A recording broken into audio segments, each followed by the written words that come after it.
ఇదే వంశీని అరెస్ట్ చేసేటప్పుడు సిఐ అన్నాడట, నేను 1.5 సంవత్సరంలో రిటైర్ అయిపోతాను అని చెప్పి. రిటైర్ అయిపోయినా కూడా సప్త సముద్రాల అవతల ఉన్నా కూడా మొత్తం అందరినీ కూడా పిలిపిస్తామని చెప్పి కూడా ఈ సందర్భంగా చెప్తా ఉన్నాం.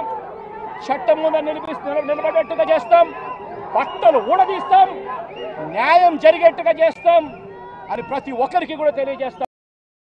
ఈ మాదిరిగా అన్యాయం చేయడం మొదలు పెడితే మాత్రం ఖచ్చితంగా ప్రజలు దేవుడు ఇద్దరు కూడా వీళ్ళను శిక్షించే కార్యక్రమం ఖచ్చితంగా జరుగుతుందని చెప్పి సందర్భంగా మరొక్కసారి వీళ్ళందరికీ కూడా చెప్తా ఉన్నాం. అన్యాయంలో భాగస్వాములు కావద్దండి. మీ టోపీ మీద ఉన్న సింహాలను గౌరవించండి, వాటికి సెల్యూట్ కొట్టండి, మీ వ్యక్తిత్వాన్ని కాపాడుకోండి అని చెప్పి ఈ ప్రతి అధికారికి కూడా ఈ సందర్భంగా తెలియజేస్తా ఉన్నాం. సెలెక్టివ్గా కొంతమంది లీడర్స్ని టార్గెట్ చేసి అరెస్ట్ చేస్తూ ఉన్నారు. దాన్ని ఎట్లా చూస్తారు? మన పేరుని కానీ ఇవాళ వంశీ, ఇటీవల కొంతమంది అరెస్ట్, నంది సురేష్, ఇట్లా దాన్ని ఎలా చూడాలి? ప్రజాస్వామ్యం కూలిపోతా ఉంది అని చెప్పడానికి ఇవన్నీ నిదర్శనాలు. ప్రతి కేసు ఇల్లీగల్ కేసే. ప్రతి కేసులోనూ కూడా వీళ్ళే బెదిరిస్తూ ఉన్నారు, అవతలోడు బెదిరిస్తూ ఉన్నాడు అని చెప్పి వీళ్ళే కేసులు పెడతా ఉన్నారు. అసలు బెదిరించేది ఎవరిని బెదిరిస్తూ ఉన్నారు? ప్రతి విషయంలోనూ వీళ్ళే. పారిశ్రామికవేత్తలను వదలడం లేదు, రాజకీయ నాయకులను వదిలిపెట్టడం లేదు, ప్రతి ఒక్కరిని కూడా వీళ్ళే బెదిరిస్తూ ఉన్నారు. అవతలోడు బెదిరించినాడు అని చెప్పి మళ్ళీ ఎదురు కేసులు పెడతా ఉన్నారు.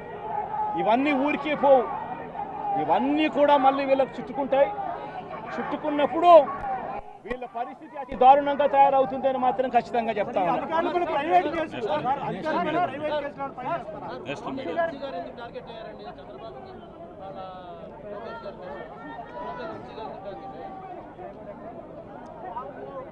వంశీని ఎందుకు టార్గెట్ చేస్తా ఉన్నారు అనేది చంద్రబాబు నాయుడు గారికి వంశీని చూస్తే తన సామాజిక వర్గం నుంచి ఒక వ్యక్తి ఎదుగుతున్నాడు, చంద్రబాబు నాయుడు గారి కన్నా గ్లామరస్గా ఉన్నాడు, లోకేష్ గారి కన్నా గ్లామరస్గా ఉన్నాడు, ఎదుగుతున్నాడు అని అంటే తట్టుకోలేడు తన సామాజిక వర్గంలోనే. అందుకనే కొడాలని నేను చూసి జీర్ణించుకోలేని ఆక్రోశము, వంశీని చూసినా కూడా జీర్ణించుకోలేని ఆక్రోశము. ఎందుకంటే చంద్రబాబు నాయుడు గారి కన్నా చక్కగా ఉంటారు కాబట్టి వీళ్ళిద్దరు. అవినాష్ కూడా పాపం ఎప్పుడో ఒకసారి టార్గెట్ అవుతాడు, ఎందుకంటే లోకేష్ కన్నా చక్కగా ఉన్నాడు కాబట్టి. ఇది చంద్రబాబు నాయుడు గారి మనస్తత్వం. ఆయన కొడుకు ఆ సామాజిక వర్గంలో వాళ్ళు మాత్రమే లీడర్లు. వాళ్ళకి ఎవరైనా పొరపాటున వాళ్ళకు అనుకూలంగా లేకపోతే సామాజిక వర్గం నుంచి వాళ్ళని వెలేయడము.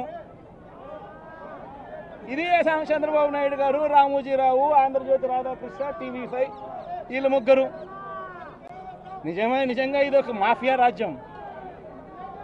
చంద్రబాబు నాయుడు అనే వ్యక్తిని ముఖ్యమంత్రిగా చేయడం కోసం, చంద్రబాబు నాయుడు అనే వ్యక్తికి ఓట్లు వేయించడం కోసం ఒక మాఫియా సామ్రాజ్యం వీళ్ళంతా. ఆ మాఫియా సామ్రాజ్యంలో ఎవరైనా చంద్రబాబు నాయుడు గారికి వ్యతిరేకంగా వాళ్ళ సామాజిక వర్గంలో ఈ అవినాష్ కానీ, నాని కానీ, వంశీ కానీ ఇలాంటి వాళ్ళు ఎవరైనా నిలబడితే, పాప మా శంకర్రావు కానీ, మా బ్రహ్మనాయుడు కానీ ఇటువంటి వాళ్ళు ఎవరైనా నిలబడితే అంతే, వాళ్ళ సామాజిక వర్గంలో తప్పు పుట్టారు, వాళ్ళ అన్యాయస్తులు అని వాళ్ళ మీద తప్పుడు కేసులు పెట్టడం, వాళ్ళ మీద ఇల్లీగల్ అరెస్టులు చేయించడం, వాళ్ళ మీద బురద జల్లడం, వాళ్ళని ట్రోల్ చేయించడము, ఇవన్నీ కూడా చంద్రబాబు నాయుడు గారి నైజం అండ్ ఆర్డర్ను ఏ స్థాయిలో ఉంది అని చెప్పడానికి ఇది ఒక పెద్ద నిదర్శనం. నిజంగా నేను చెప్తా ఉన్నా, ఒక మనిషి ఏదైనా తప్పు చేస్తే, తప్పు చేసిన ఆ వ్యక్తిని శిక్షిస్తే పోలీసులకు ఎవరికైనా గౌరవం ఉంటుంది. కానీ ఇవాళ జరుగుతూ ఉన్నది రాష్ట్రంలో ఏం జరుగుతూ ఉంది? నీకు నచ్చని వాడిని దొంగ సాక్ష్యాలు వీళ్ళే క్రియేట్ చేస్తూ ఉన్నారు, దొంగ కేసులు వీళ్ళే పెడతా ఉన్నారు. దొంగ సాక్ష్యాలు, దొంగ కేసులు పెట్టి ఇల్లీగల్గా మనుషులు తీసుకొని వచ్చి అరెస్ట్ చేస్తూ ఉన్నారు. అరెస్టులు చేసి నెలలు జైళ్ళల్లో పెట్టే కార్యక్రమాలు జరుగుతూ ఉంది. నిజంగా డెమోక్రసీ అన్నది ఏ స్థాయిలోకి దిగజారిపోయిందో చెప్పడానికి అందుకే వంశీ కేసు ఒక ఉదాహరణ అని చెప్తా ఉన్నా. ప్రజాస్వామ్యం నిజంగా ఏ స్థాయికి దిగజారిపోయింది అని అంటే, నిన్న కూడా చూసాం పిడుగురాళ్ళల్లో మున్సిపాలిటీకి సంబంధించి అక్కడ జరిగిన మున్సిపల్ వైస్ చైర్మన్ను ఎన్నుకునే ఎన్నిక పిడుగురాళ్ళల్లో 33 మంది ఉంటే కార్పొరేటర్లు 33 మందికి 33 మంది వైసీపీనే గెలిచింది.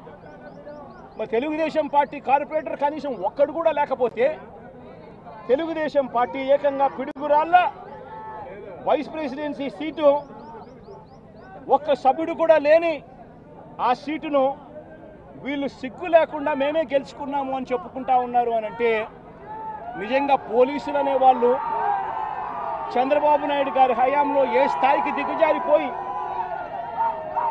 ప్రజాస్వామ్యాన్ని కూలీ చేస్తూ ఉన్నారని చెప్పడానికి నిదర్శనం. తిరుపతిలో 49 సీట్లకు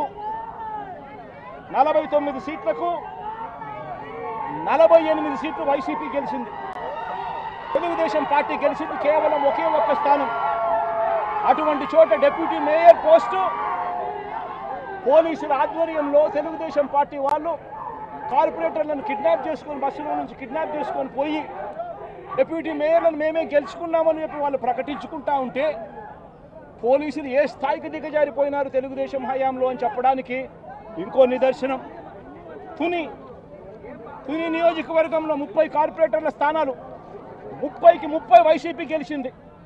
తెలుగుదేశం పార్టీకి కనీసం ఒక్కడంటే ఒక్క అభ్యర్థి కూడా లేడు. మళ్ళీ అలాంటి చోట ఎన్నికలు జరిగితే అలాంటి చోట వైస్ ప్రెసిడెన్సీని వైస్ని ఎన్నుకునే వైస్ చైర్మన్ ఎన్నుకునే ఎన్నిక జరిగితే వైసీపీకి ఎలాగో వైసీపీ వాళ్ళను దౌర్జన్యం చేసి తీసుకునే పరిస్థితి లేకపోయేసరికి తెలుగుదేశం పార్టీ వాళ్ళు ఎన్నికనే పోస్ట్ పోన్ చేశారు. అంటే వీళ్ళకి అనుకూలమైన వాతావరణం వచ్చేదాకా ఎన్నికలు జరపరు. కోర్టు పర్యవేక్షణలో ఉన్న కేసులకు సంబంధించిన పరిస్థితులు ఇవి. పాలకొండలో కూడా అంతే. వైసీపీకి అందులో 17 ఉంటే తెలుగుదేశం పార్టీకి కేవలం 3. మళ్ళీ అక్కడ వైస్ ప్రెసిడెన్సీ అన్నది వైసీపీకి రావాలన్నా తెలుగుదేశం పార్టీకి రావాలన్నా కానీ వీళ్ళకి అనుకూలత వచ్చేదాకా పోస్ట్పోన్మెంట్లు. ఇలా ప్రతి సందర్భంలోనూ కూడా డెమోక్రసీని కూనీ చేస్తూ ఉన్నారు. పోలీసులను వీళ్ళు ఇష్టానుసారంగా వాడుకుంటా ఉన్నారు. నేను ఇవాళ ఒకటే చెప్తా ఉన్నా, ప్రతి పోలీసు వ్యక్తికి కూడా చెప్తా ఉన్నా, మీ టోపీ మీద ఉన్న 3 సింహాలకు కనిపించే ఆ సింహాలకు సెల్యూట్ కొట్టడం మొదలుపెట్టండి. తెలుగుదేశం పార్టీ నాయకులకు సెల్యూట్ కొట్టడం మొదలుపెట్టి వీళ్ళు చెప్పినట్టుగా చేయడం మొదలుపెట్టి అన్యాయాలు చేయడం మొదలు పెడితే మాత్రం ఎల్లకాలము తెలుగుదేశం పార్టీ ప్రభుత్వమే ఉండదు అని చెప్పి ఇవాళ ప్రతి అధికారికి కూడా నేను తెలియజేస్తా ఉన్నా.